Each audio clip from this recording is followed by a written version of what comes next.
There's a moment in life when you come face to face with a person who seems to drain your energy, control the conversation, and leave you questioning your self-worth. That's the moment you realize you're dealing with a narcissist.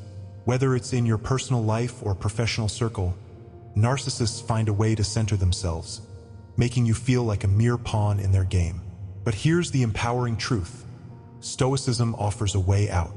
Today, we'll embark on a journey to break free from their control by tapping into timeless Stoic principles. Before we start, if you found our content insightful and want to tackle narcissistic behavior effectively, hit that subscribe button. Now let's get straight to point number 1 on our list. The first tactic is emotional detachment. Imagine standing on the edge of a cliff, looking down at the chaos swirling below. That chaos is the narcissist's world, driven by manipulation, power games, and control. The first step in crossing the threshold and taking control of your own narrative is to emotionally detach from their behavior. Narcissists feed on your reactions, and each emotional response you give is like handing them another weapon to use against you. When Marcus Aurelius said, "The happiness of your life depends upon the quality of your thoughts," he was preparing us for this very moment. Detaching emotionally doesn't mean you stop feeling. It means you stop reacting. It means you acknowledge that the emotions stirred up by the narcissist are your own responsibility, and you take control of them. In every interaction, remind yourself that their insults, their criticism, and even their manipulation say far more about them than they do about you. You might be wondering, how can I detach when the narcissist is so relentless? The answer lies in practicing what Stoics call the view from above. This technique, as taught by Epictetus, invites you to rise above the situation mentally. Picture yourself hovering above the confrontation, like an observer watching from a distance. In that elevated state, you realize that the narcissist's behavior is small, temporary, and insignificant in the grand scope of your life. It's not about what they're doing. It's about how you're choosing to respond. When you master emotional detachment, you reclaim your power. You no longer give them the satisfaction of seeing you flustered or upset. Instead, you become an impenetrable fortress, calm, composed, and unshakable. Your silence and self-control become their frustration. And with each moment you remain composed, you're building a stronger, more resilient version of yourself. The second tactic is assertive communication. Now that you've crossed the threshold into emotional detachment, the next challenge is how you communicate with the narcissist. Narcissists often thrive on vagueness and ambiguity. They twist words, shift blame, and play the victim when confronted. That's why the second tactic, assertive communication, is crucial. Assertive communication is not about aggression or confrontation. It's about standing your ground calmly, clearly, and with purpose. Think about it as your shield, a shield made of words.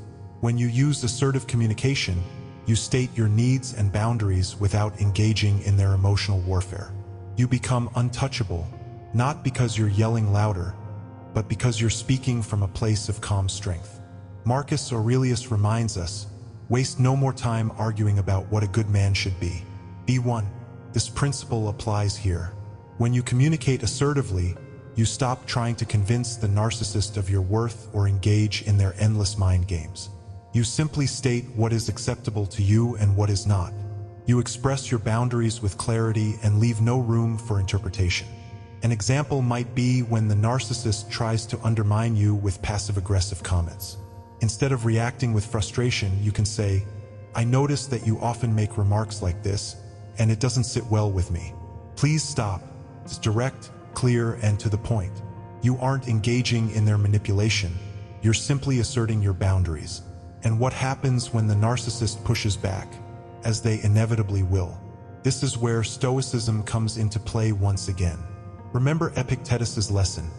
It's not what happens to you, but how you react to it that matters. When they try to twist your words or accuse you of overreacting, you remain calm, holding firm to your truth. Your communication is not about them. It's about protecting your peace. Each time you communicate assertively, you reinforce that boundary between yourself and their manipulation. You demonstrate that while they may try to control the conversation, they cannot control you. You are a wall they cannot penetrate, and each time you stand your ground, you strengthen that wall. The third tactic is set firm boundaries.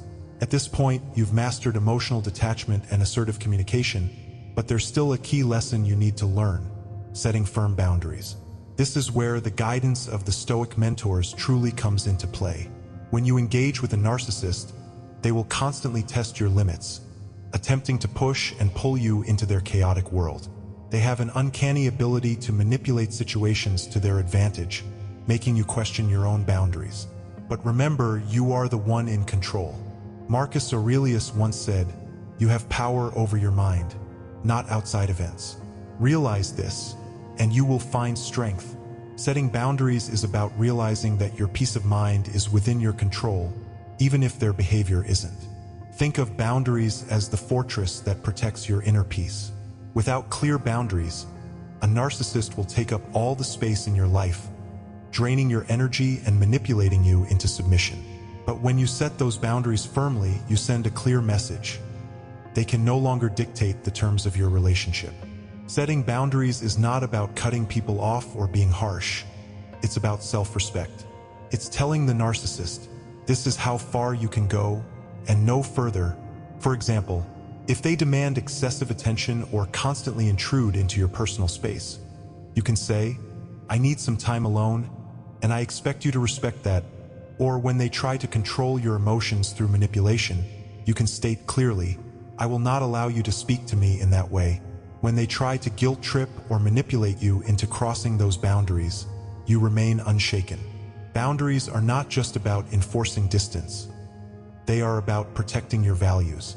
Epictetus said, "No person has the power to have everything they want, but it is in their power not to want what they don't have." In this case, what you don't need is their validation.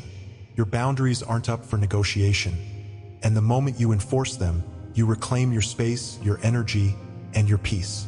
Boundaries are where the narcissist's power over you crumbles because they thrive on breaking them.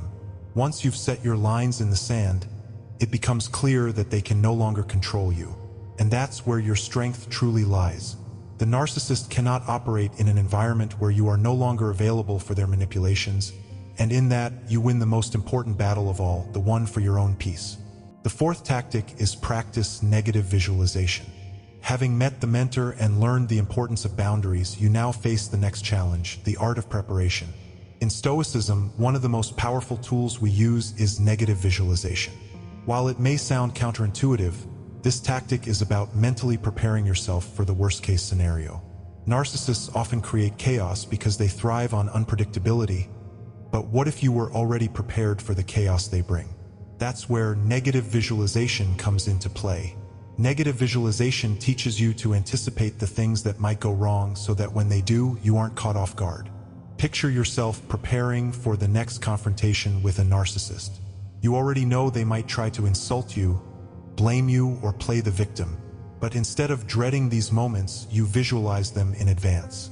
You prepare your mind for what might happen, so when it does, it doesn't destabilize you. Seneca once said, "He robs present ills of their power who has perceived their coming beforehand." The Stoics understood that if you mentally prepare for adversity, it loses its sting. When you expect the narcissist to act out, their actions no longer shock or surprise you. Instead, you meet their chaos with calm, collected energy. The insult they throw at you, you've already imagined it. The manipulation they attempt, you saw it coming a mile away. And because you've prepared yourself, their efforts fall flat. In practicing negative visualization, you create a mental buffer between yourself and the narcissist's manipulations. It's like rehearsing for a difficult scene in a play. By the time the actual performance comes, you're ready. You've gone through every possible scenario in your mind, and no matter what they throw at you, you're calm, steady, and unaffected. In truth, negative visualization is a form of mental resilience. It's a reminder that no matter how hard the narcissist pushes, you've already prepared yourself for the worst. So instead of being reactive and emotional, you remain grounded and in control. This tactic not only takes away their power to surprise you, but also strengthens your ability to stay present, detached, and calm in the face of their provocations. The more you practice this, the more the narcissist's grip on you weakens. The fifth tactic is maintain inner tranquility. Now that you've practiced emotional detachment, assertive communication, and set firm boundaries, the narcissist will likely ramp up their tactics. They might become more manipulative, more insistent, or even more aggressive. But this is where the real challenge, the ordeal, comes in. The narcissist thrives on creating chaos and pulling you into their storm. But as the Stoics teach us, the storm does not need to enter you. Maintaining inner tranquility is not just a tactic, it's a way of life. When you're dealing with a narcissist, they will try to get under your skin in ways that seem specifically tailored to trigger your emotions. They know exactly where your vulnerabilities lie, and they will poke and prod until they get a reaction. But here's the secret: the power to react is entirely in your hands. As Epictetus said, it's not what happens to you, but how you react to it that matters. A narcissist's power is drawn from your reactions, your emotional investment in their drama. When you maintain your inner tranquility, you deny them the fuel they need to continue. Their insults, their mind games, they only work if you allow yourself to be pulled into their chaos. But what if, instead of reacting, you simply observed? What if, instead of letting their actions disturb your peace, you remained calm, centered, and unfazed? Imagine a situation where the narcissist is trying to provoke you. Maybe they're blaming you for something that went wrong, or they're attempting to make you feel inadequate. In the past, this might have triggered a defensive reaction, anger, frustration, or self-doubt. But now, armed with Stoic wisdom, you maintain your inner calm. You take a deep breath, remind yourself that their words and actions have no power over you unless you give them that power. And so, you respond with silence or perhaps with a measured, calm statement. You don't defend yourself unnecessarily because you know who you are, and you are not defined by their opinions. Marcus Aurelius taught, you have power over your mind, not outside events. Realize this, and you will find strength. This is the essence of maintaining inner tranquility. You acknowledge that the chaos around you is beyond your control, but how you respond to it is entirely within your grasp. When you maintain this calm, the narcissist's manipulations lose their effect. They thrive on drama, but you've become immune to it. The peace you cultivate within becomes your greatest defense, and over time, they will realize that nothing they do can shake your foundation. This brings us to the sixth crucial Stoic tactic: focusing only on what you can control. Narcissists, by their very nature, seek to control everything around them, including you. They will attempt to manipulate your emotions, your thoughts, and your actions.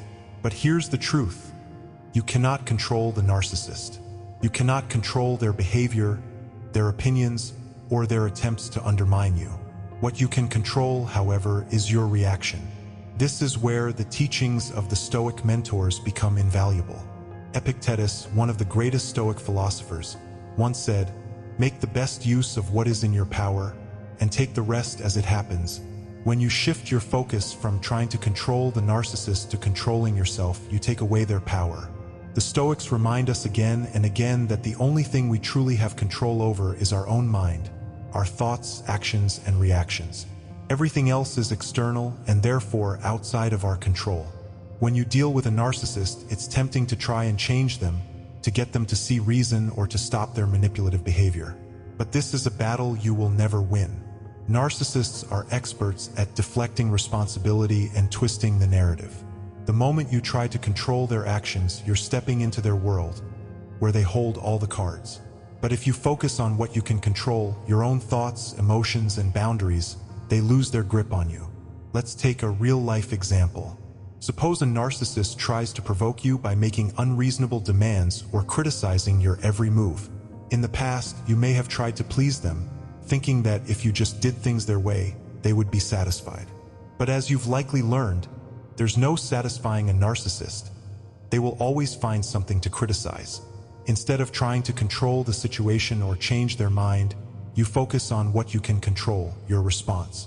You calmly state your boundaries and stick to them. You choose not to engage in their mind games or their endless cycle of demands. This is the essence of Stoic wisdom. When you focus on what's within your control, you regain your power. You stop wasting energy on trying to change things that are outside of your influence. The narcissist can throw as many accusations, manipulations, or guilt trips as they want, but they no longer affect you because your focus is entirely on your own internal state.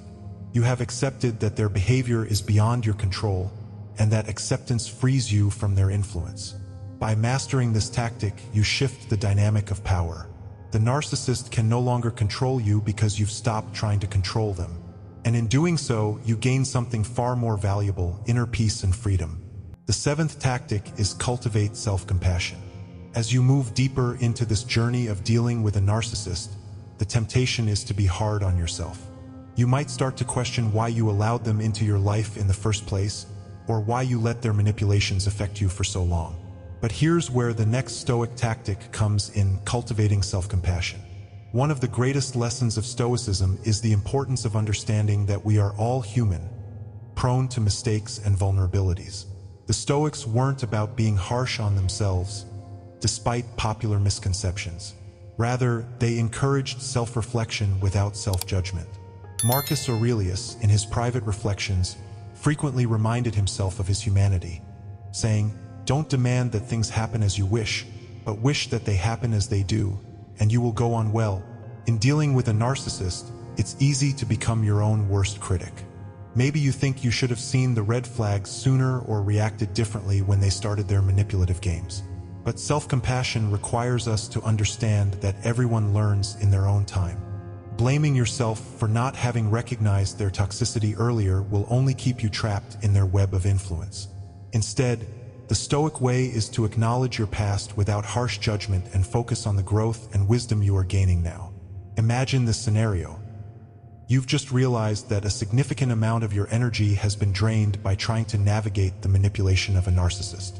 You might feel angry with yourself for having let it happen, but instead of spiraling into self-blame, stop and reflect on what you have learned. You now know the warning signs. You've become aware of the dynamics at play. You have recognized your own power to change how you respond moving forward. That's a huge win. Self-compassion also involves recognizing that your worth is not determined by the opinions or actions of the narcissist. Narcissists thrive on making you feel small, insignificant, or incapable. But the truth is, your value is intrinsic. It's not something that can be taken away by someone else's toxic behavior. The moment you begin to show yourself compassion is the moment you reclaim your sense of self-worth. Cultivating self-compassion doesn't mean ignoring the lessons learned. It means acknowledging them while being kind to yourself in the process. It's the recognition that we are all on a path of growth and that each step forward, no matter how small, is progress. When you treat yourself with the kindness and understanding that you would offer a close friend, you begin to free yourself from the emotional grip of the narcissist. They no longer hold power over you because you've built an inner resilience grounded in self-respect and compassion. As you continue on this journey of empowerment and growth, there comes a time when you must fully embrace one of the most powerful Stoic tactics. The eighth tactic is adopting a detached philosophical perspective. This is the key to the resurrection moment, where you rise above the emotional entanglement and view the situation from a place of higher wisdom. The Stoics often spoke of the importance of seeing life from a broader perspective, of zooming out and recognizing that the daily trials and tribulations are merely temporary experiences in the grand scheme of things. Marcus Aurelius, in his Meditations, wrote, "How ridiculous and how strange to be surprised at anything which happens in life." He understood that much of our suffering comes from our attachment to how we think things should be, rather than accepting them for what they are. Dealing with a narcissist is emotionally exhausting because we get caught in the drama, in the small, day-to-day conflicts that they create. But what if you stepped back and looked at the situation as though you were an observer? What if, instead of reacting to every insult, every mind game, you saw it for what it really is, just noise? By adopting a detached philosophical perspective, you can see the narcissist's behavior for what it truly is, a reflection of their own inner turmoil, not a reflection of you. This shift in perspective is transformative. When you stop taking their actions personally, you regain your emotional freedom. The narcissist thrives on making you feel like you are the problem, like you are responsible for their behavior. But when you detach and see things clearly, you realize that their actions have nothing to do with you. You are simply a pawn in their need for control and validation. Stoicism teaches us to view challenges as opportunities for growth. Instead of resenting the narcissist or wishing things were different, view this experience as a chance to build your mental fortitude. Each time they try to provoke you, see it as a test of your emotional resilience. Each time they attempt to manipulate you, recognize that you now have the tools to remain unaffected. When you approach life with this detached philosophical perspective, nothing can shake you. You become unbreakable because you are no longer at the mercy of external events or other people's actions. The narcissist's attempts to control or hurt you become irrelevant because you are rooted in something far deeper, your own inner strength and wisdom. This resurrection moment, where you rise above the narcissist's influence, is your ultimate victory. You have moved from being a victim of their manipulations to a master of your own emotions and reactions. And in that space, you find true freedom. The ninth tactic is practice resilience. Resilience is one of the most powerful traits we can develop when facing adversity, and dealing with a narcissist tests this quality like nothing else. This is the part of the journey where we return with the elixir, the hard-earned wisdom that transforms us. After navigating the turbulent waters of manipulation and emotional abuse, resilience becomes the elixir that empowers us to thrive. The Stoics understood resilience as the ability to bounce back from difficulties, not just physically but emotionally and mentally. Marcus Aurelius wrote, "The impediment to action advances action. What stands in the way becomes the way." This quote captures the essence of resilience. The challenges we face aren't obstacles, they are the path itself. Every time you confront the narcissist's toxic behavior and refuse to be drawn into their manipulations, you're building your resilience muscle. Resilience is not about ignoring pain or pretending that you are unaffected by their actions. Instead, it's about acknowledging that while their behavior is hurtful, it doesn't define you. The narcissist will try to break you down emotionally, to make you feel powerless, but resilience is the antidote. It's the inner strength that says, "I will not let this define me. I will rise above this." Think about the power of resilience in your own life. There have likely been moments where you thought you couldn't take it anymore, where the narcissist's behavior pushed you to the edge. But each time you came back stronger. Each time you faced their cruelty and survived, you grew more resilient. And that resilience is now your greatest asset. In practical terms, resilience means bouncing back from their provocations without losing your center. It means maintaining your emotional balance even when they try to destabilize you. This is where Stoic philosophy comes in again, teaching us that while we cannot control what happens, we can control how we respond. The narcissist's power over you diminishes every time you respond with calmness and self-control, refusing to give them the reaction they crave. Resilience also means learning from the experience. Every encounter with a narcissist offers a lesson, whether it's about recognizing manipulation, standing up for yourself, or practicing emotional detachment. These lessons fortify your inner strength, making you less vulnerable to future attacks. The more resilient you become, the less the narcissist's actions affect you. Eventually, their toxic behavior rolls off you like water off a duck's back. This is your moment of return with the elixir. You've gone through the fire and emerged stronger. Resilience is now woven into your character. And with this resilience, you carry the wisdom to navigate any future challenges with grace and strength. The final step in this journey brings us to an often overlooked tactic: seeking support and community. While Stoicism emphasizes self-reliance and inner strength, it also acknowledges the importance of community and shared wisdom. No one is meant to face life's challenges alone. Narcissists, by their very nature, isolate you, making you feel as though you are the problem and cutting off your connections to others. That's why rebuilding your support system is crucial to reclaiming your power. Marcus Aurelius, one of the greatest Stoic philosophers, ruled an empire, but even he relied on the wisdom and support of his peers and mentors. He wrote, "We are born for cooperation, like feet, like hands, like eyelids, like the rows of the upper and lower teeth." This is a reminder that while inner strength is vital, so is the strength we find in our relationships with others. When dealing with a narcissist, isolation is one of their most effective tools. They want you to feel alone, to cut off your lifelines so that their toxic influence is all you have. but breaking free from their grasp means reestablishing those connections. Seeking support from friends, family, or even a therapist is a powerful way to regain your sense of self and perspective. It's in these connections that you'll find the reassurance and validation that the narcissist will never provide. The Stoics believed in the importance of wise counsel. They understood that life's challenges could be navigated more effectively when shared with others who offer insight, guidance, and support. Surround yourself with people who uplift you, who remind you of your worth when the narcissist tries to tear you down.